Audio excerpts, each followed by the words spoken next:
پھر خلیق الزمان صاحب کو کہا کہ آپ بڑے افسر ہیں، آپ دلائل آپ اس میں پیش کریں۔ اب یہاں جو بات آپ کے سامنے رکھنی ہے،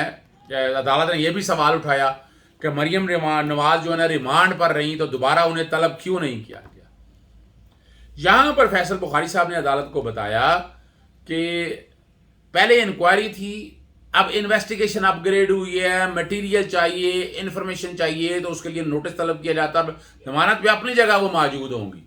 لیکن یہ عدالت کا کہنا تھا کہ نہیں، چونکہ ریمانڈ ختم ہو گیا ہے، اس پہ انہوں نے کہا قانون موجود ہے، یہ ساری چیزیں ریکارڈ پہ اوپر موجود ہیں، انہیں جب بلایا جا رہا ہے، ایک اسپیسیفک انکوائری اب رہی نہیں ہے، انویسٹیگیشن میں کنورٹ ہو گئی ہے، اور عدالت نے کہا اتنا عرصہ آپ 1 سال خاموش کیوں رہے؟ انہوں نے کہا کہ اگست میں نا 2020 میں بلایا، اور مریم نواز صاحبہ نے اپنی سیاسی طاقت کا استعمال کیا اور نیب پر افسر پر حملہ کیا، توڑ پھوڑ کی، پتھراؤ کیا، پھر مقدمہ درج ہوا اور ایف آئی آر کی کاپی ہم نے اس آئینی درخواست میں ساتھ لگا دی ہے۔ اور اگست سے اگر لے لیں تو یہ تقریباً 6 مہینے بنتے ہیں۔ اس پر عدالت کا سوال تھا کہ 6 مہینے آپ کو خاموش رہیں، یہ بڑا زبردست سوال تھا۔ انہوں نے کہا ان کو جب کوئی نوٹس دیتے ہیں تو یہ الزام لگاتی ہیں نیب کے اوپر گٹھ جوڑ کے حوالے سے، حالانکہ نیب تو ایک آزاد اور خود مختار ادارہ ہے۔ اور ساتھ اگلی جو بات انہوں نے رکھی کہ پھر ان کے احتجاج شروع ہو گئے، انہوں نے جلسے جلوس شروع کر دیے، جلسے جلوس ختم ہوئے، ساتھ ضمنی انتخابات آ گئے، ضمنی انتخابات ختم ہوئے تو بعد میں سینٹ کے الیکشن آ گئے۔ تو اگر ان کو نوٹس جاری کرتے ہیں تو یہ نیب پہ الزامات کی بوچھاڑ کرتی ہیں۔ نیب نے اس لیے ان کو نوٹس جاری نہیں کیے، اور نیب مریم نواز جو ہے نا نیب کی تحقیقات پیش نہ ہو کر نیب کی تحقیقات میں رکاوٹ پیدا کر رہی ہیں، اور مریم نواز گال اپنے ہتھ کنڈوں سے عوام میں یہ تاثر دے رہی ہیں کہ ریاستی ادارے غیر فعال ہو چکے ہیں۔ مریم نواز جان بوجھ کر نیب کے ادارے کی ساکھ کو خراب کر رہی ہیں، اور اسی لیے چودھری شوگر مل کیس کے اندر ان کی ضمانت منسوخ کی جائے اور حتمی فیصلے تک ضمانت کا حکم معطل کیا جائے۔ اب یہاں کلیئر کر دیں، یہاں جو سوال میں نے کل اٹھایا تھا کہ نیب کی پہلی درخواست جو ضمانت دی ہے اس کے خلاف اپیل فائل کی ہے، نیب کے پراسیکیوٹر نے عدالت کو یہ بھی بتایا ہے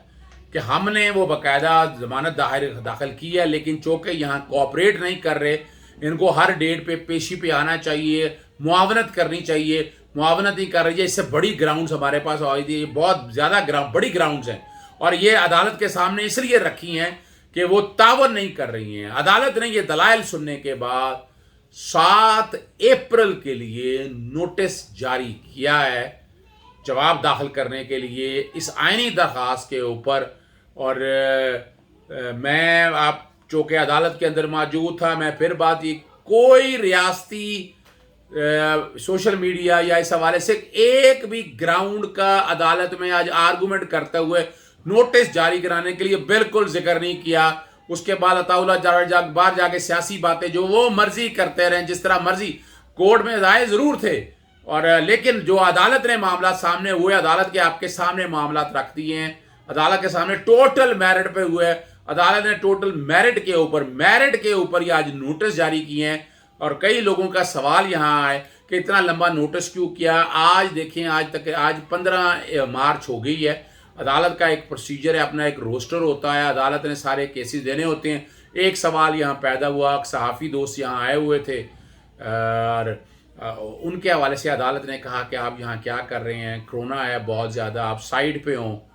تو صحافیوں کو کچھ کو عدالت سے باہر نکالا گیا اور کچھ کو کہا گیا کہ سائڈ پہ ہو کے کھڑے تاکہ کرونا کی وجہ سے معاملات متاثر نہ ہوئیں۔ اس عدالت میں پہلے بھی بیلیں ہوتی رہی ہیں، صحافی حضرات پیش ہوتے رہے ہیں عدالت کے سامنے، اور وہاں نوٹ باقاعدہ کوریج کرتے رہے ہیں۔ غالباً اس طرح کے اعتراضات ہم نے پہلے تو نہیں دیکھے۔ آج یہ معاملہ چونکہ یہ تھا، عدالت میں آج رش کم تھا،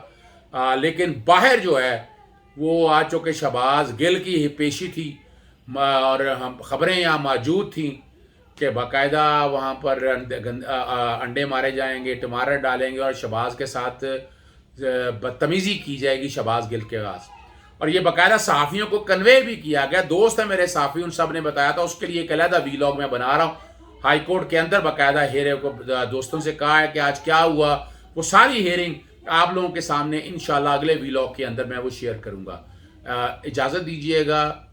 اللہ حافظ، پاکستان زندہ باد۔